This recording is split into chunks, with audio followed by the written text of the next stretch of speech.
ঢাকা উত্তরে ৯ word dengue ঝুঁকিতে, কমেছে প্রকোপ, কার্যকর নজরদারি অব্যাহত আছে দাবি মেয়রের। বাংলাদেশ ভারত বন্ধুত্ব বহুমাত্রিক বললেন ওবায়দুল কাদের, সম্পর্ক আরও গভীর হওয়ার আশাবাদ। শাস্ত্রের গাড়ি চালক মালিককে আদালতে হাজির, ১৪ দিনের রিমান্ড আবেদন। রেলে নেই শিডিউল বিপর্যয়, সহজেই মিলছে টিকিট, স্বাভাবিক হচ্ছে শাহজালাল বিমানবন্দর।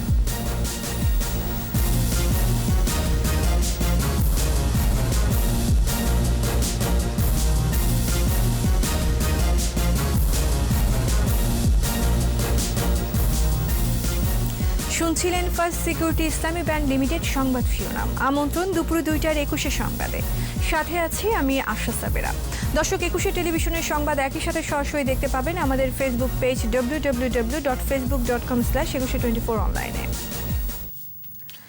গত বছরের তুলনায় এবছর রাজধানীতে ডেঙ্গুর প্রকোপ বেশ কম। ঢাকা উত্তর সিটির ৯টি ওয়ার্ড ঝুঁকিতে, এর মধ্যে সবচেয়ে বেশি ঝুঁকিতে আছে ৩টি ওয়ার্ড। মেয়র জানালেন, মশা মারার ওষুধ ক্রয়ের সিন্ডিকেট ভেঙে নজরদারি বাড়ানোয় এবার ডেঙ্গুর প্রকোপ কমেছে। বিস্তারিত সাইদুল ইসলামের রিপোর্টে। গত বছরই ভয়াবহ আতঙ্ক হয়ে এসেছিল এডিস মশাবাহিত ডেঙ্গু জ্বর। শুধু ঢাকায় ডেঙ্গুতে আক্রান্ত হয়েছিল ৫১,৭৬২ জন, ছিল মৃত্যু। এবছর করোনা মহামারীর মাঝে ডেঙ্গু নিয়ে ভয় বাসা বেঁধেছিল নগরবাসীর মনে। তবে গতবারের সাথে তুলনা করলে ডেঙ্গুর প্রকোপ নেই বললেই চলে। তারপরও ঢাকা উত্তর সিটির ১০, ১১, ১৭, ১৯, ২১, ২৩, ২৪, ২৯ ও ৩২ নম্বর এই ৯টি ওয়ার্ডে এডিসের লার্ভা পাওয়া গেছে। কল্যাণপুর, পাইকপাড়া, খিলক্ষেত, কুড়িলসহ বেশ কয়েকটি এলাকায় সবচেয়ে বেশি লার্ভা পাওয়া গেছে। উত্তর সিটির মশক নিধন কার্যক্রম ও মশার উৎপাত নিয়ে নগরবাসীর মিশ্র প্রতিক্রিয়া। সন্ধ্যার পরে আগে তো বসা যাইতো না, এখন মোটামুটি বসা যায়, একটু কম দেখা যায় ভাই। এবার মশা মারার নতুন ওষুধ, কর্মবৃদ্ধি ও তদারকি বাড়ানো সহ বেশ কিছু পদক্ষেপ নেয়াই পরিস্থিতি আগের চেয়ে ভালো বলে দাবি করলেন প্রধান স্বাস্থ্য কর্মকর্তা। এবার আমরা কিন্তু ৩টা চিরুনি অভিযান করেছি। পরিকল্পিতভাবে কাজ করা, আর একটা ছিল হলো যে সমন্বয়ের সাথে কাজ করা। বছরব্যাপী কিন্তু ডেঙ্গুটা হতে পারে, এই ধারাবাহিকতা আমরা রাখতে চাচ্ছি। মেয়র বলছেন, এবার মশা মারার বাজেট বেড়েছে, নতুন কীটনাশক আনাসহ ডেঙ্গু মোকাবেলায় সমন্বিত পদক্ষেপ আছে। সিন্ডিকেট ভেঙে আমরা আমাদের মতন করে কি ওষুধটা ভালো সেটা যে নিয়ে আসছি, এটি কিন্তু তারই মেসেজ হিসেবে কিন্তু আজকে নগরবাসী কিন্তু উপকৃত হয়েছে। আমরা অ্যাওয়ারনেস বিল্ড আপ করেছি। আমরা ডেঙ্গু টেস্ট করার জন্য ৪৪টা কেন্দ্রে আমরা টেস্টার রেখেছি। আমরা হোলিস্টিকভাবে আমাদের জনগণকে আমরা উদ্বুদ্ধ করতে পেরেছি। ডেঙ্গু মোকাবেলায় নগরবাসীকেও এগিয়ে আসার আহ্বান মেয়রের। আমরা শুধু জনগণকে অনুরোধ করব, যত ময়লা ফেলবেন না। সাইদুল ইসলাম, ২১ টেলিভিশন, ঢাকা। শেখ হাসিনা মেডিকেল বিশ্ববিদ্যালয় খুলনা আইন ২০২০-এর খসড়া চূড়ান্ত অনুমোদন দিয়েছে মন্ত্রিসভা।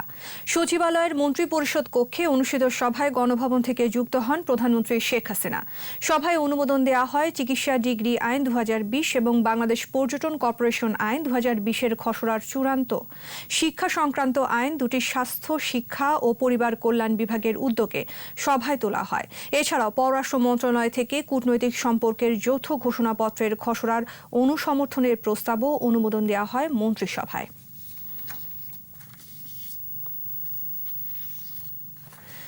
বাংলাদেশ ও ভারতের বন্ধুত্বপূর্ণ সম্পর্ক বহুমাত্রিক। প্রতিবেশী দেশের সাথে সুসম্পর্ক ও পারস্পরিক বোঝাপড়া ভালো হলে দুদেশেরই অর্থনৈতিক উন্নয়ন সহজতর হয় বলে মন্তব্য করেছেন সড়ক পরিবহন ও সেতুমন্ত্রী ওবায়দুল কাদের। সকালে সচিবালয়ে মন্ত্রীর সাথে সাক্ষাৎ করেন ভারতের বিদায়ী হাই কমিশনার রিভা গাঙ্গুলি দাস। এ সময় বাংলাদেশে ভারতের পক্ষ থেকে অত্যন্ত দক্ষতা ও আন্তরিকভাবে কূটনৈতিক দায়িত্ব পালন করায় তাকে ধন্যবাদ জানান ওবায়দুল কাদের। এ সময় ওবায়দুল কাদের বলেন, ২১ বছরও দুদেশের মধ্যে সম্পর্কের যে কৃত্রিম দেয়াল ছিল তা এখন আর নেই। বিদায়ী হাই কমিশনার রিভা গাঙ্গুলি দাস বলেন, দুদেশের মধ্যকার বিদ্যমান বন্ধুত্বপূর্ণ সম্পর্ক ভবিষ্যতে আরও জোরদার হবে। আগামীতে অবশ্যই আমাদের রিলেশনশিপ আরও ভালো হবে। আমাদের এখন পলিটিক্যাল যে মোমেন্টামটা আছে, যে গুডউইলটা আছে, আর দুইজন লিডারের যে ভিশন, আমাদের প্রধানমন্ত্রী PM মোদি আর honourable prime minister Sheikh Hasina, দুজনকার যে ভিশন আছে, যে পলিটিক্যাল কমিটমেন্ট আছে, there is absolutely no doubt যে রিলেশনশিপ আমরা আরও কাছে আসবো অ্যাজ দুই দেশ। দুদেশের সরকার এবং পিপল টু পিপল কন্ট্যাক্ট বাড়াতে বাংলাদেশের প্রধানমন্ত্রী দেশরত্ন শেখ হাসিনা ও ভারতের প্রধানমন্ত্রী নরেন্দ্র মোদী অত্যন্ত উদার এবং ভবিষ্যৎমুখী। 21 বছর দুদেশের মধ্যে সম্পর্কের যে কৃত্রিম দেয়াল ছিল তা এখন আর নেই। দুদেশের সম্পর্ক এখন নতুন উচ্চতা উন্নীত হয়েছে দুই প্রধানমন্ত্রীর আন্তরিক উদ্যোগে। জাল নোটের ব্যবসা ও চাঁদাবাজির অভিযোগে গ্রেফতার স্বাস্থ্য অধিদপ্তরের পরিবহন পুলের গাড়ি চালক আব্দুল মালিককে জিজ্ঞাসাবাদের জন্য 14 দিনের রিমান্ডের আবেদন করা হয়েছে।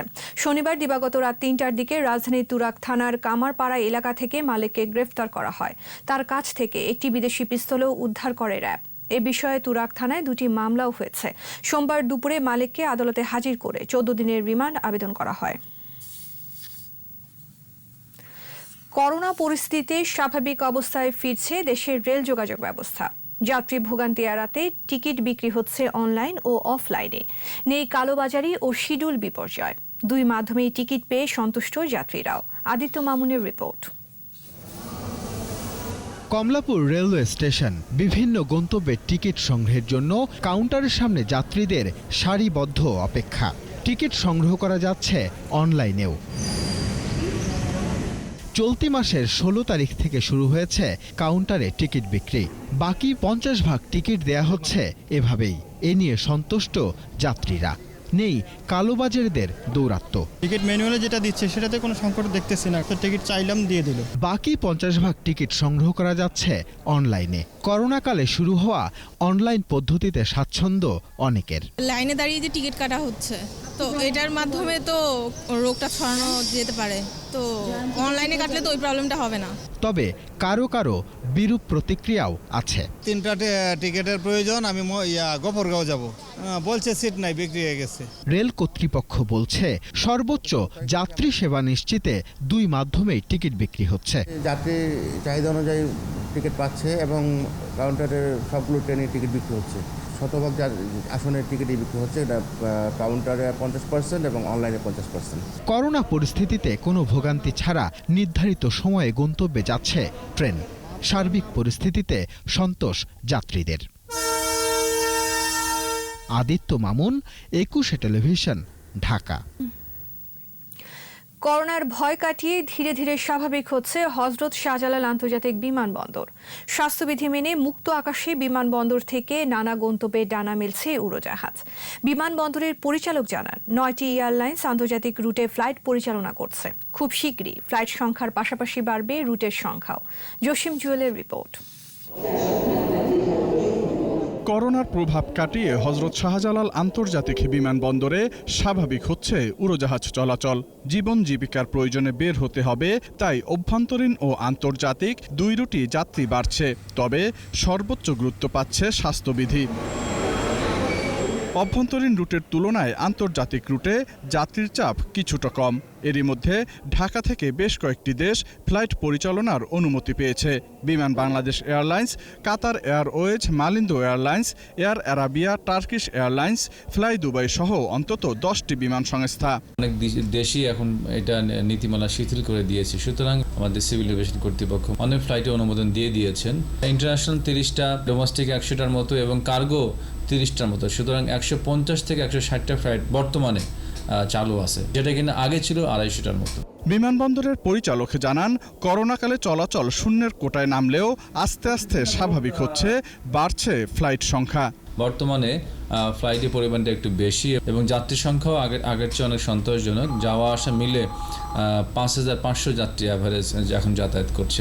সবার আন্তরিকতায় স্বাস্থ্যবিধি মেনে বিমানবন্দরে ফিরে আসবে সেই চিরচেনা রূপ, এমনটাই আশা করছেন বিমানবন্দরের এই পরিচালক। যাতায়াত শুরু হলে হয়তো ক্ষতির পরিমাণটা আরো কমবে ভবিষ্যতে। জসিম জুয়েল, 21 টেলিভিশন, ঢাকা।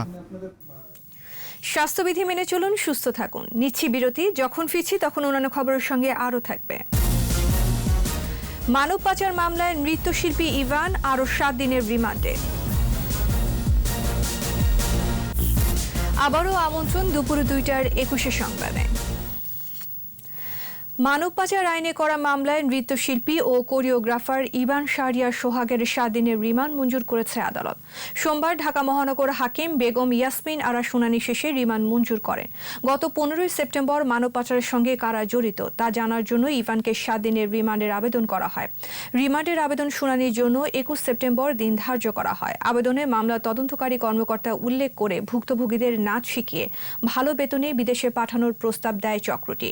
আবেদনে আরও বলা হয়, চক্রটি দীর্ঘদিন ধরে তরুণীদের দুবাই সহ বিভিন্ন দেশে পাচার করে আসছিল। আইসোলেশন কেন্দ্র পুরোপুরি বন্ধ না করা এবং বিদেশ থেকে আগতদের জন্য করোনা ট্রেসার অ্যাপ ব্যবহারের পরামর্শ দিয়েছে কোভিড-19 জাতীয় কারিগরি পরামর্শ কমিটি। স্বাস্থ্য অধিদপ্তরের মহাপরিচালকের অধ্যাপক ডাক্তার ABM খুরশিদ আলমের সাথে পরামর্শ কমিটির 20তম অনলাইন সভায় এসব সিদ্ধান্ত উঠে আসে। এছাড়াও কোভিড ভ্যাকসিনের টেকনোলজি নিয়ে দেশে উৎপাদন করায় সরকারের পরিকল্পনার প্রশংসা করা হয়। হাসপাতালে দায়িত্ব পালনের পর স্বাস্থ্যকর্মীদের কোয়ারেন্টাইনের জন্য নিরাপদ আবাসনের উপর গুরুত্ব আরোপ করা হয়। এছাড়া স্বল্প পরিসরে স্বাস্থ্যবিধি মেনে আসন্ন দুর্গাপূজা উদযাপন সহ 9টি বিষয়ে সিদ্ধান্ত গৃহীত হয় সভায়। 61 বছর ধরে চলছে একটি বাটোয়ারা মামলা। মামলাটি খোদ সাবেক আইনমন্ত্রী ও সুপ্রিম কোর্টের সিনিয়র আইনজীবী আব্দুল মতিন খসরুর স্ত্রী। বছরের পর বছর এরকম মামলার ভার বইছেন আরও অনেক বিচারপ্রার্থীরা। আইনের পরিবর্তন, বিচারক ও আইনজীবীদের দক্ষতাই পারে এসব মামলার জট থেকে পরিত্রাণ দিতে। বিস্তারিত শাকির আরজুর রিপোর্ট। চট্টগ্রামের চান্দাইশের 70 বছরের বিমল চন্দ্র পাল পৈতৃক সম্পত্তিতে নিজের অংশ বুঝে পেতে মামলা চালাচ্ছেন 31 বছর ধরে। 1989 সালে বিমল চন্দ্রের বাবা রামচন্দ্র মামলা করেন চট্টগ্রামের পটিয়ার জজ কোর্টে। 1993 সালে মামলাটি আসে উচ্চ আদালতে। এরই মধ্যে মারা যান রামচন্দ্র। সেই থেকে বিমলই চালাচ্ছেন মামলা। মামলার কাজে চট্টগ্রাম থেকে প্রায়ই ঢাকায় আসেন তিনি। সময় ও অর্থ দুটোই যায়। উচ্চ আদালতে এখনো মামলাটা শেষ হয় নাই, তবে কবে শেষ হয় আল্লাহ জানে। বেঞ্চ ভেঙে যাচ্ছে, হয়তো মামলাটাকে এখন 400 নম্বরে আসলো। 400টা মামলা তো আর একজন জজ সাহেব করতে পারবেন না। লয়ারের দায়িত্বটা সবচেয়ে গুরুত্বপূর্ণ আমি মনে করব। সাবেক এই আইনমন্ত্রী জানান, বিচারিক আদালতে স্ত্রীর পরিবারের বাটোয়ারা মামলা চলছে 61 বছর ধরে। আমার স্ত্রীর একটা মামলা আছে তাদের পূর্বপুরুষদের, এইটা 61 বছর জবাব দেওয়া নিয়ে আদালতে চলতেছে, 61 ইয়ার্স। এমন অনেক মামলা আছে 20 বছর, 25 বছর, 30 বছর চলতেছে। 1908 সালের প্রসিডিউর দিয়ে তো 2020 সালে চলবে না। বর্তমানে সারা দেশে বিচারাধীন মামলার সংখ্যা প্রায় 37 লাখ। এর বেশিরভাগই জমিজমা ও দখল সংক্রান্ত মামলা। যেমন একটা মামলা কোর্টে করলে উকিল, মুহুরি, পেশকার, পিয়ন, হোটেলওয়ালা, বাসওয়ালা, রিক্সাওয়ালা 18 ঘন্টা টাকা দিত। এই মামলাগুলোর অধিকাংশই হচ্ছে সিভিল মামলা, যার 60%-এর মতো হচ্ছে সিভিল মামলা, বাকি 40% হচ্ছে সিভিল থেকে বিরোধ থেকে তৈরি করে ক্রিমিনাল বা ফৌজদারি মামলায় রূপান্তর হচ্ছে। সমস্যা সমাধানে 1908 সালের আইনের পরিবর্তন করার পরামর্শ বিশেষজ্ঞদের। প্রসিডিউরাল কিছু চেঞ্জ করতে হবে, আর হাকিমদের মন মানসিকতা চেঞ্জ করতে হবে। ন্যায় বিচার প্রাপ্তির আশায় কোর্টে আসা মানুষ অবিচারের শিকার হতে পারে না। ওয়ারিশ বা উত্তরাধিকার সূত্রে পাওয়া সম্পত্তির সীমানা চিহ্নিত করে যার যার প্রাপ্ত সত্য বুঝে নেয়ার প্রক্রিয়াটি বন্টন। এর জন্য সকল শরিককে এখতিয়ার সম্পন্ন দেওয়ানি আদালতে একটি মামলা করতে হয়, যা বাটোয়ারা মামলা নামে পরিচিত। শাকেরা আরজু, 21 টেলিভিশন, ঢাকা। আর এরই সাথে শেষ করছি দুপুর 2টার 21 সংবাদ। যাবার আগে ফার্স্ট সিকিউরিটি ইসলামী ব্যাংক লিমিটেড সংবাদ শিরোনামগুলো আরও একবার। ঢাকা উত্তরে 9 ওয়ার্ড ডেঙ্গু ঝুঁকিতে, কমেছে প্রকোপ, কার্যকর নজরদারি অব্যাহত আছে দাবি মেয়রের। বাংলাদেশ ভারত বন্ধুত্ব বহুমাত্রিক বললেন ওবায়দুল কাদের, সম্পর্ক আরও গভীর হওয়ার আশাবাদ। স্বাস্থ্যের গাড়ি চালক মালিককে আদালতে হাজির, 14 দিনের রিমান্ড আবেদন। রেলে নেই শিডিউল বিপর্যয়, সহজেই মিলছে টিকিট, স্বাভাবিক হচ্ছে শাহজালাল বিমানবন্দর।